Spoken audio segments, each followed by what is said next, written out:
Bismillahirrahmanirrahim. Assalamualaikum warahmatullahi wabarakatuh. Alhamdulillahirrahmanirrahim. Syukur alhamdulillah pada Allah Subhanahu wa Ta'ala atas segala karunia-Nya. Hari ini saya dan kita semua bisa hadir bersama-sama di acara yang sangat berkah, sangat penuh dengan keilmuan. Saya pertama-tama sangat mengapresiasi atas undangan sekaligus kegundahan Ustadz Anang Reza terhadap isu komunikasi ya. Jadi dalam beberapa kali pertemuan saya dan beliau ini sering ngobrolin soal urgensi dari problem atau isu komunikasi publik di pesantren. Dan dalam 2-3 tahun terakhir saja kita sering menangani komunikasi krisis dari beberapa case pesantren yang terjadi, mulai dari pandemi di beberapa pesantren khususnya Gontor, Mater kita, dan juga yang terakhir case yang ada di Gontor. Semuanya menunjukkan satu hal sebenarnya, bahwa lembaga pesantren hatta itu pondok sebesar Gontor pada dasarnya belum siap untuk merespon isu-isu yang terkait dengan krisis komunikasi. Jadi itu kenapa di sini saya mencantumkan label SOS, itu bahasa lainnya untuk gemes kalau dalam bahasa Jawa. Jadi ini sebenarnya bukan tema yang diminta, tema yang diminta terkait dengan strategi komunikasi masa kini ya, peluang dan tantangan. Tapi saya ingin lebih spesifik lagi, bagaimana kita di pondok pesantren ini punya strakom, punya strategi komunikasi yang jelas, sehingga keinginan Ustadz Anang atau pesantren untuk punya dalam jangka waktu 5 tahun ke depan itu bisa ada blueprintnya. Semoga saya nanti ada di slide ke-17 ada sedikit tahapan yang bisa diikuti oleh pondok pesantren Azaka dan juga yang lain kalau ingin mempunyai satu tim komunikasi publik yang reliable, yang proper dengan kebutuhan di era sekarang. Jadi saya sangat tertantang juga gitu, karena salah satu pekerjaan saya setelah keluar dari Gatra itu adalah menjadi konsultan komunikasi untuk badan-badan publik. Secara sekarang saya juga menjadi komisioner Komisi Informasi DKI Jakarta, dan itu memang lebih ya. Concernnya memang bagaimana badan publik itu comply dengan Undang-Undang Keterbukaan Informasi Publik. Jadi sedikit saya jelaskan, masuk ke sini sebentar. Di Indonesia itu keterbukaan informasi di masyarakat kita itu sekarang seperti hal yang biasa. Kayak biasa aja kita menyebar hoax, kita berbicara di mana saja. Saya tahun 2004 berangkat ke Patani. Itu sampai ditangkap polisi gara-gara hanya sekedar motret. Waktu itu sebagai wartawan Gatra. Intel di mana-mana. Di Malaysia juga ada ISA. Itu tahun 2004 itu. Nah, kita di tahun 2004 itu sudah menggagas draft undang-undang tentang keterbukaan informasi publik sebagai bagian dari hak kita sebagai warga negara sesuai dengan Undang-Undang Dasar 45. Jadi kemudian lahirlah apa yang disebut dengan Undang-Undang Keterbukaan Informasi Publik, di mana kita sebagai warga bisa mendapatkan informasi secara terbuka. Saya sering menganalogikan begini. Dulu ketika Orde Baru, semua informasi itu tertutup kecuali yang dibuka oleh badan publik. Di era reformasi setelah 98, semua informasi itu terbuka kecuali yang kita rahasiakan. Poinnya apa? Pengelolaan data. Mana yang mau kita share ke publik, mana yang kita keep ke dalam. Akhirnya semua badan publik didorong untuk terbuka. Pengertian badan publik itu sederhana, yang menerima dana dari negara, dari APBN, APBD, dana masyarakat. Jadi yayasan sekarang ini belum aja masuk. Itu sebenarnya adalah bagian dari badan publik. Suatu hari, ini kalau kesadaran publiknya sudah besar, itu yayasan itu harus terbuka kepada masyarakat. karena menerima dari dana masyarakat. Jadi tapi sekarang masih di lembaga pemerintahan dan di badan-badan publik ya. Tapi intinya saking kemudian akhirnya terbuka, muncul gagasan di DPR undang-undang perlindungan data pribadi. Karena kita sering menerima telepon dari kartu kredit dan sebagainya. Jadi ini berayun ya. Tapi intinya adalah pada tata kelola informasi itu sendiri. Jadi itulah yang kemudian menjadikan saya sangat tertantang sekaligus menjadi satu panggilan bagaimana pesantren-pesantren itu tidak memandang sebelah mata isu komunikasi publik. Seperti yang dikatakan Ustaz Anan tadi, benar sekali. Mungkin sekarang tahapannya udah fardu ain, bukan fardu kifayah. Dan tagline setiap santri adalah influencer media. Saya kira itu perlu dikampanyekan, ditulis, dijadikan hashtag, dibuatkan kaos, dijadikan stiker. Duit. Itu komunikasi seperti itu. Kalau kita melihat logo itu kayaknya jelek banget, tapi lama-lama jadi bagus. Kenapa? Karena setiap hari tunjukin terus gitu kan. Logonya PM Debbie Gontor kan jadul kan secara logo ya. Tapi ya kita hafal ini Gontor nih. Sampai kita hafal warnanya apa itu saking konsistensi dari ilmu komunikasi sebenarnya. Baik, saya ingin ke belakang sedikit teman-teman, Ustaz-Ustaz semuanya, agak jauh, cuma saya percepat. Next. Jadi dunia sudah berubah dan yang penting dalam pesan ini adalah kesadaran kita bahwa perubahan itu tidak dalam waktu hari atau bulan atau tahun, per menit per jam berubah. Jadi kalau kita melihat coba yang sebelumnya, ini zaman saya di Gontor ini bangga banget nih tahun 2096 pakai brother gitu ya, yang pakai elektronik bisa menyimpan data, bangga banget itu. Saya pakai itu. Nah, itu semua itu loh. Tapi sekarang generasi sekarang istilah saya itu diloncati oleh peradaban. Belum memakai pager udah pakai handphone, belum memakai handphone belum memakai handphone udah pakai smartphone. Jadi banyak dari kita itu terloncati oleh teknologi gitu kan. Nah, dari semua itu sebenarnya next prosesnya, nah ini kita bisa melihat step-step dari betapa peradaban atau teknologi begitu sangat cepat terjadi di barat sana. Dan kita, seperti yang saya bisikan ke Ustaz Anan, kecenderungannya akan menjadi konsumen, kecenderungannya akan ada di pinggiran. Dan selama kita ada di situ, maka kita akan selamanya juga akan menjadi objek. Gitu. Jadi penting sekali, saya sudah bilang ke Ustaz Anan, dari ustadz, dari santri, mulai dari sekarang dibangun kesadarannya, dan ketika nanti lulus tidak hanya memilih tafsir Quran hadis, harus ada yang sampai S3. Antum melihat film playlist di Netflix, itu betapa orang Swedia tidak bisa menerima bahwa film itu hanya milik orang Amerika. Gimana caranya Swedia bisa seperti Amerika? Playlist, dan mereka membangun. Jadilah Spotify yang sekarang kita bisa mendownload lagunya siapa saja, Sholawat Jibril, Iwan Fals, semua ada di sini. Dan mereka bertarung secara teknologi. Contohnya, percakapannya ini kata kuncinya 0,4 detik. Proses untuk dulu kan orang kalau misalnya mau mendengarkan musik kan download gratis di Cariban Bank istilahnya. Download gratis baru kita setel di playlist. Spotify menyelesaikan masalah itu. Kenapa? Karena punya ilmunya, punya ilmu codingnya. Terus bagaimana dia menyelesaikan antara industri label Sony dan lain sebagainya untuk kemudian mau masuk ke situ. Lihat film playlist itu. Saya hanya mengatakan bahwa kita butuh setidaknya 1-2 generasi untuk kita bisa menjadi produsen konten atau aplikasi seperti itu.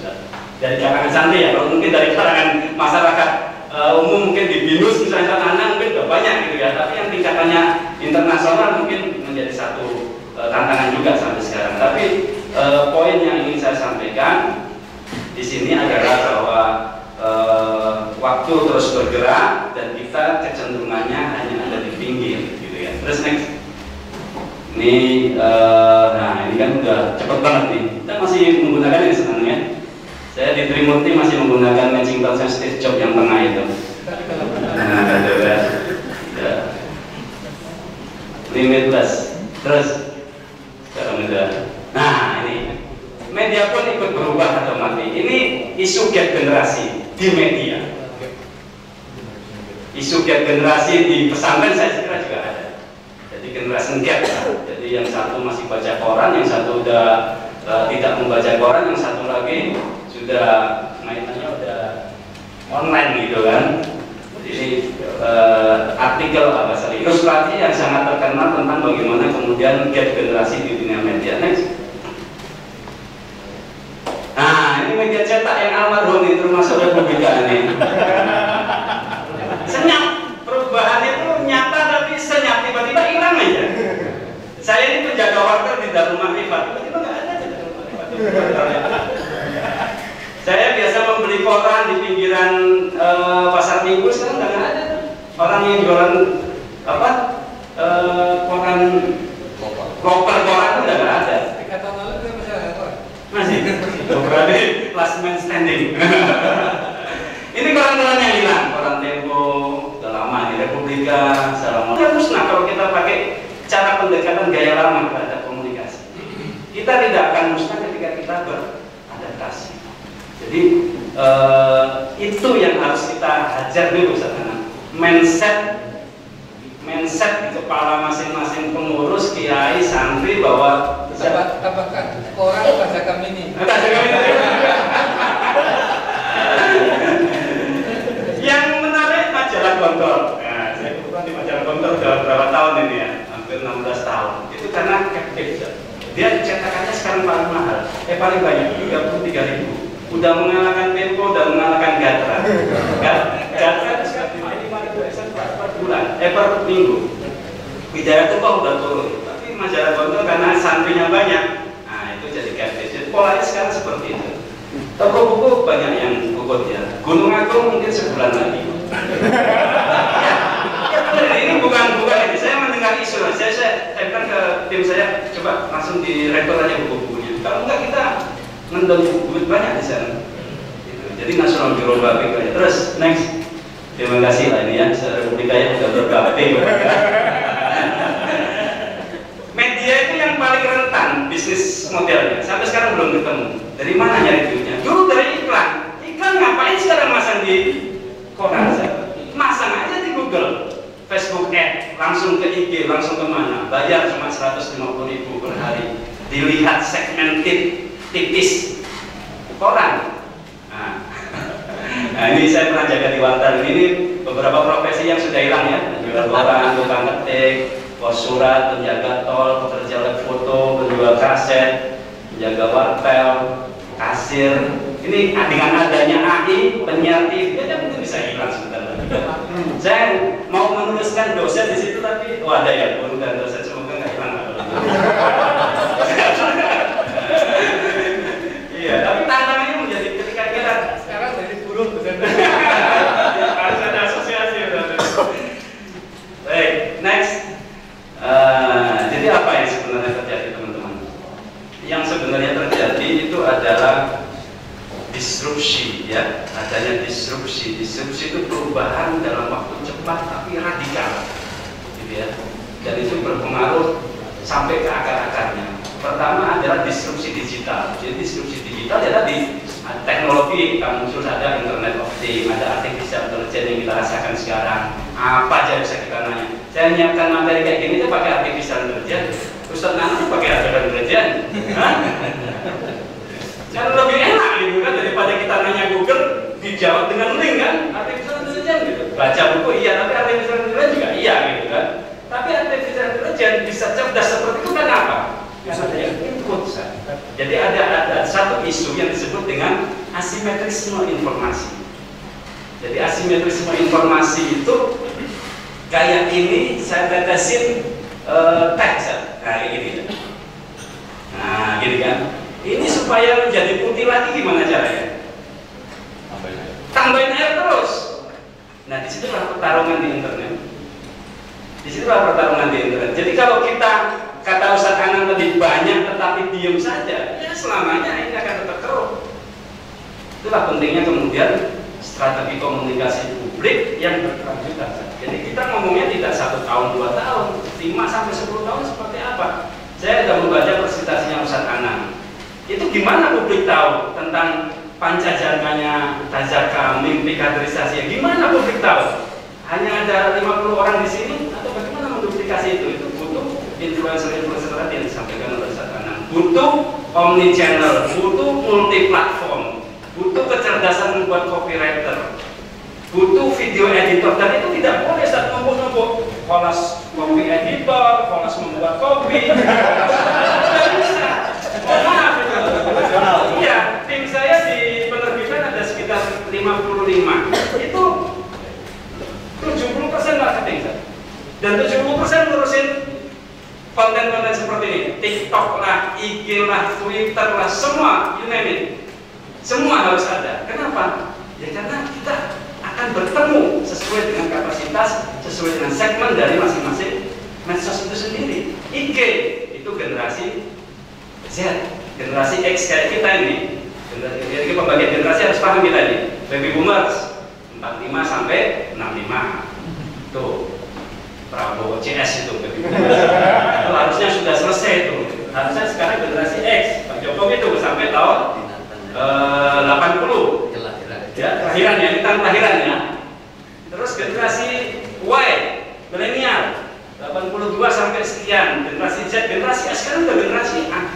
Itu nggak bisa didekati dengan satu kanal sama semua. Dibuatkan press release semua, berita di koran semua nggak bisa, nggak bisa.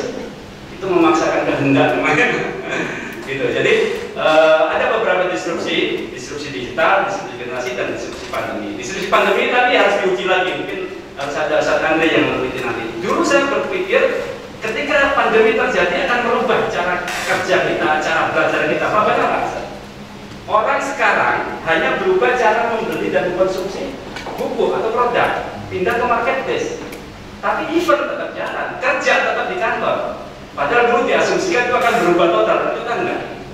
Mungkin 100 tahun lagi terjadi lagi gitu kan, pandemi kan punya pola seperti itu. Disrupsi keuangan ada fintech, coba sekarang kita pakai live, pakai ini, wah sekarang udah luar biasa. Tiba-tiba aja ada senyap gitu ya perubahannya ya. Sistem pembayaran, Bitcoin, disrupsi transportasi. Sekarang sudah sangat mudah sekali kita transportasi pakai Google Map, Wazir dan nyampe sini. Dulu mungkin nanya 10 kali saya sampai tanya kan. Nah ke depan seperti apa? Saya pernah ikut di pertemuan Kadin sama. Siapa yang akan mendisrupsi Gojek sama siapa Grab? Pertanyaannya udah bingung gitu. Itu 3 tahun yang lalu lah saya ikut sama tim Kadin itu. Jadi mereka sudah berpikir kayak gitu, nah lu baru berpikir gimana nih membuat tim komunikasi publik gitu. Mereka sudah berpikir siapa yang akan mendisrupsi, siapa namanya Gojek, Grab dan sebagainya. Udah berpikir makanya udah kami lah istilahnya blockchain, Bitcoin dan sebagainya. Jadi mungkin ada ketertinggalan kita, tetapi saya kira kesadarannya yang harus terus dibangun gitu kan. Disrupsi e-commerce, semua pada tahu. Shopee itu tahun 2017, TikTok itu baru tahun 2021 masuk. Buku saja, ada satu teman, 1 bulan bisa sampai 800 juta untuk penghasilan dari penjualan buku, belum konten, belum pakaian dan lain sebagainya. Orang menjadi YouTuber misalnya ya, kalau kita berbicara tentang pengaruh media, kalian lihat socialblad.com. Itu penghasilan Tribun News per hari ini itu 700.000 dolar. Berapa itu? Kalikan saja, kalikan 12.000. Itu per bulan. Itu yang nomor 15, yang nomor 1 bisa sampai 1,3. Jadi Corbuzier dan sebagainya itu bisa sampai 15 miliar per bulan. Coba bayangkan kalau santri ustaz-ustaz ini punya YouTuber yang filmnya bahasa bisa membuat konten lagi kita. Jadi Ustadz Anang sudah benar menyatakan bahwa tadi harus ada yang jadi YouTuber yang positif ya menurut saya. Baik, disrupsi media, Spotify, Netflix, YouTube dan lain sebagainya ini luar biasa. Next. Terus, nah ini salah satu cover yang paling saya suka karena saya mendapatkan cover ini mungkin 15 tahun yang lalu. Dalam setiap presentasi tentang isu digital pasti saya pakai gitu. Covernya gini saudara. Nah ini kan imajinasi atau beneran akan terjadi, gitu kan? Metaverse itu ditulis novelnya tahun 64 atau 70. Saya akan terbitkan di 1-2 bulan ini tentang metaverse. Tapi nama metaverse sendiri itu sudah dibayangkan oleh seorang novelis tahun 1960-70-an. Jadi kayak gini itu bukan tidak mungkin. Ya, kepala Ustadz RT dikasih chip gitu. Tinggal kita sadar kan. Jadi apa peluang dan tantangannya? Satu, teknologi semakin canggih dan sangat memudahkan dan terus akan berkembang, itu peluangnya. Kedua, data dan informasi semakin banyak, kita malah overload informasi. Ini kalau tidak dikelola, sayang. Data yang ada di wali santri Tajaka, data yang alumni Tajaka, berapa usianya, apa pekerjaannya, apa interestnya, alamatnya di mana, kuliahnya di mana. Kalau tidak ada yang mengolah, hanya soal kertas, saya. Itu yang diperjuangkan oleh unicorn sebenarnya. Mengambil data. Hillary Clinton injeksi sampai ke mana? Awal-awal Tokopedia, kita mendapatkan datanya orang Indonesia, behaviornya seperti apa. Gitu. Strategi komunikasi semakin spesifik. Ya, jadi iklan di Facebook, iklan di Google Ads semakin spesifik. Kita mau menyasar siapa nih? Anak muda, remaja, orang tua. Kebetulan saya ada buku tasawuf, ngapain saya nyasar ke anak-anak remaja, orang-orang yang usia 35 ke atas. Jadi sangat spesifik, sangat tipis, gitu kan. Terus pilihan kontennya juga semakin beragam. Peluangnya bonus demografi Indonesia tahun 2045. Bonus demografi Indonesia tahun 2045 itu di mana usia produktif orang Indonesia akan lebih banyak gitu ya daripada orang yang usia tidak produktif. Dan itu ketika kemudian tidak ada lapangan pekerjaan gitu kan, literasinya soal komunikasi, wah itu bisa guru hara ya. Yang kedua tadi sudah saya sampaikan soal generasi, tren yang semakin cepat berubah dan isu trust dan safety dalam pelaksanaan pelayanan kita. Next. Nah, ini sekedar ini aja ya. Data ini saya cari juga datanya dari Google juga, berapa data yang dihasilkan dalam setiap hari ya. 2,5 triliun, pencarian sampai 5,6 miliar. Ini data terbaru 2023 ya. Akses terhadap internet sekarang lebih banyak di handphone kan?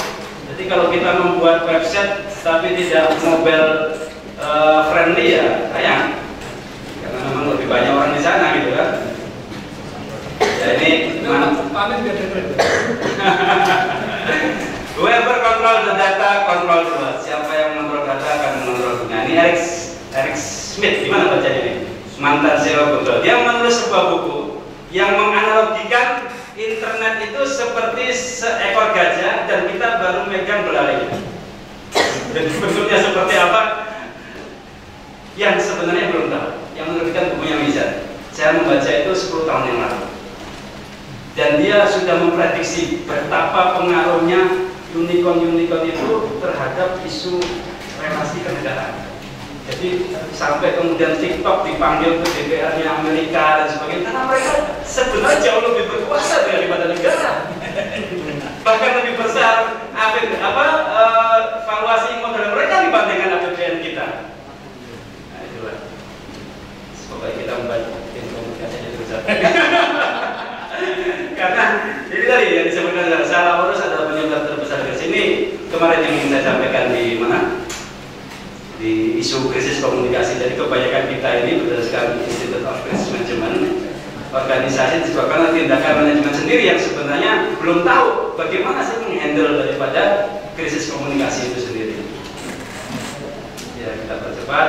Nah, apa momentum komunikasi publik pesantren ini? Pertama, tadi tuntutan di era digital ya, ada keterbukaan informasi, ada undang-undang KIP, ada undang-undang ITE, ada undang-undang perlindungan data pribadi, ada disrupsi. Asimetrisme informasi tadi. Kalau misalnya tidak kita yang mengisi informasi itu, ya diisi orang lain. Selamanya kan seperti itu. Jadi kita lah yang harus kemudian istilahnya 3M tadi memulai dari diri kita sendiri untuk membuat konten dan lain sebagainya. Tetapi lebih terorganisir, gitu kan. Terus isu momentum yang juga penting adalah reputasi manajemen. Apa yang diomongkan Ustadz Anang hari ini sebenarnya itu bisa diputar di mana-mana, di YouTube, di majalah, di apalagi di podcast, di Twitter, itu bisa dipretelin kalau itu punya tim yang kemudian bisa mendisertifikasi dari konten yang tadi sudah dibuat. Gitu. Tata kelola stakeholder ya ini terkait dengan big data, krisis komunikasi, banyaknya bad news pesantren yang selama ini sering terjadi. Nah ini yang menarik nih, kehadiran Google Eat. Ada yang pernah dengar? Setidaknya pernah dengar di Banyuwangi? Google Eat ya? Belum? Tes, oke. Jadi tahun November 2022 saya ketemu sama siapa? Husen datang ke kantor cerita bahwa Tribunnews turun pendapatannya dari Google AdSense. Tapi saya belum tahu jawabannya kenapa, cuma dia ngasih tahu bahwa Google berubah algoritma. Ternyata sebenarnya Google membuat satu konsep baru yang disebut dengan Google Eat ini. Jadi Google Eat itu cara Google untuk merapikan website mana yang harus dimunculkan di halaman pertama Google. Jadi Eat itu expertise, A-nya itu authoritative, terus trustworthy, percaya. Jadi sekarang kita sudah tidak bisa lagi melihat perakiraan cuaca yang nulis Tribunnews, yang nulis pikiran rakyat, nggak bisa. Sekarang pasti kita akan melihat BMKG di sini. Makanya dari kemarin saya ngomong ke Satana waktu itu, Antum nih kalau ajakin cocoknya soal wakaf, buat aja website soal wakaf, ambil otoritasnya di situ. Karena dengan begitu nanti semua isu, semua tulisan, semua kajian, semua berita, semua sosok tentang wakaf ada di website itu dan kita otoritatif di situ.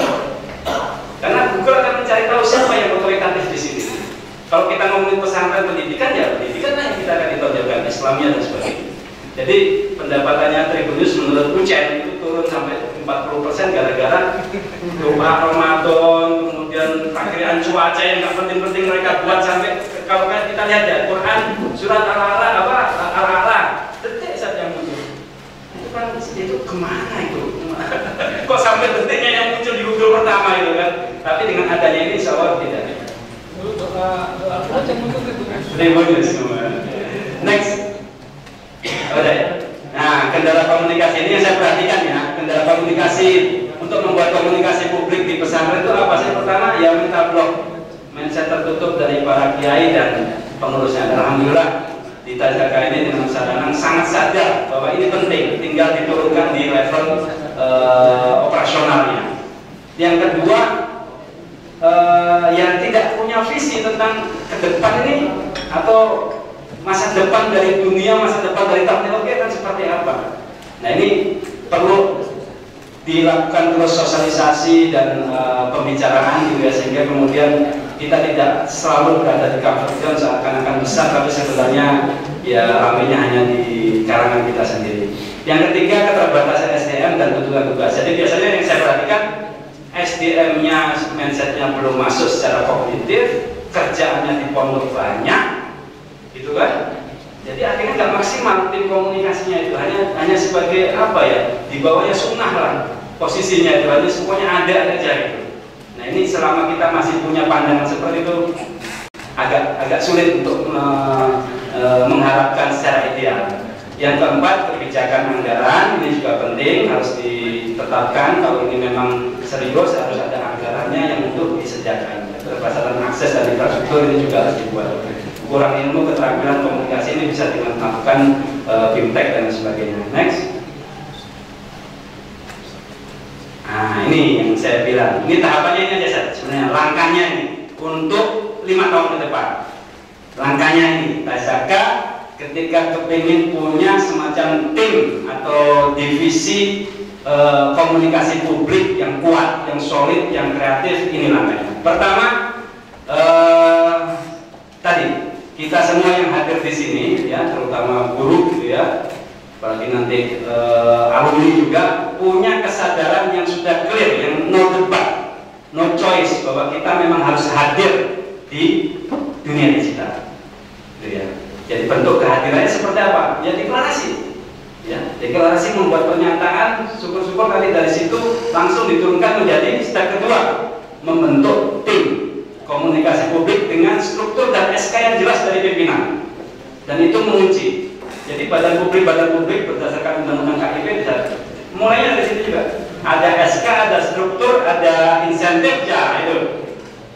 Yang ketiga adalah audit komunikasi. Jadi sebenarnya tadi yang kita bayangkan kan yang ideal-ideal ya.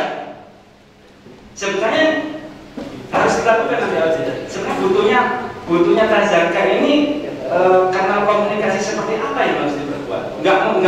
Enggak harus semuanya. Jadi di audit mana stakeholdernya atau audiensnya daripada pondok modern Tazaka itu siapa? Mungkin wali santri, alumni, atau masyarakat di sekitar sini. Itu kan nanti cara berkomunikasinya berbeda-beda. Nah, tapi kita nanti ada ilmunya di situ.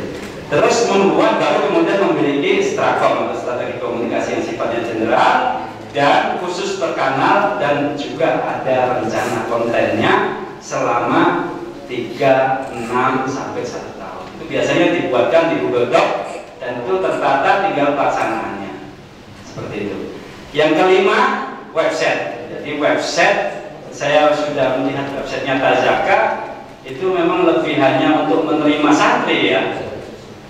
Gitu. Jadi kalau kegiatan sejarah, khazanah literasi yang ada di perpustakaannya Ustaz Anam itu kalau bisa dimasukkan situ akan menambah orang untuk datang ke situ, kasih PDF gratis, kasih banyak lah yang bisa kita lakukan untuk membuat orang datang ke toko kita. Kenapa sih website itu penting? Nah, analoginya gini teman-teman. Kalau kita punya akun di IG, kita punya akun di Facebook, itu kayak kita nyewa toko di mall. Dari istri ya, punya toko di mall. Mallnya hilang, assalamualaikum kayak Friendster. Tapi kalau website itu otoritasnya di tangan kita. Mau kita jadikan apa website kita terserah kita. Mau kita gabungkan ke aplikasi, mau kita isi apa terserah kita. Tapi otoritasnya dengan kita. Tapi kalau kita ke Twitter dan sebagainya suatu hari mereka hilang ya kita udah datanya. Kayak Friendster yang kita alami mungkin. Website dan omni channel. Jadi seluruh kanal sebaiknya dimasukin sehingga kita akan ketemu dengan para usia atau segmentasi yang sesuai dengan pasar itu. Terakhir tentu saja nanti ke depannya ada stakeholder management dan integrasi sistem komunikasi. Maksud saya ini ngomongin media itu bukan hanya dengan koran, dengan majalah, dengan medsos, tetapi juga dengan stakeholder yang lain dari pondok pesantren itu sendiri. Nah ini yang harus bisa menjadi kanal. Jadi ibaratnya begini, kalau misalnya Ustadz Anang ini punya pasukan, sebenarnya pasukannya itu ada 2 yang paling utama, pasukan langit sama pasukan darat. Ketika kita ngomongin komunikasi publik ini, kita ngomongin pasukan langit yang menciptakan ranjau, yang membuka jalan sebelum pasukan darat masuk. Nah ini seringkali pasukan langitnya ini karena saking tingginya akhirnya nggak kelihatan gitu kan, terlupakan, terjun payung, nggak tahu bebas kemana gitu kan, nggak teridentifikasi. Jadi ini yang saya usulkan, tenang, tahapan komunikasi ini tinggal PR-nya di breakdown satu persatu. Harus ada strukturnya, harus ada tempatnya, kemudian tim yang lebih spesifik. Next. Nah ini apa ini? Oh bukan itu.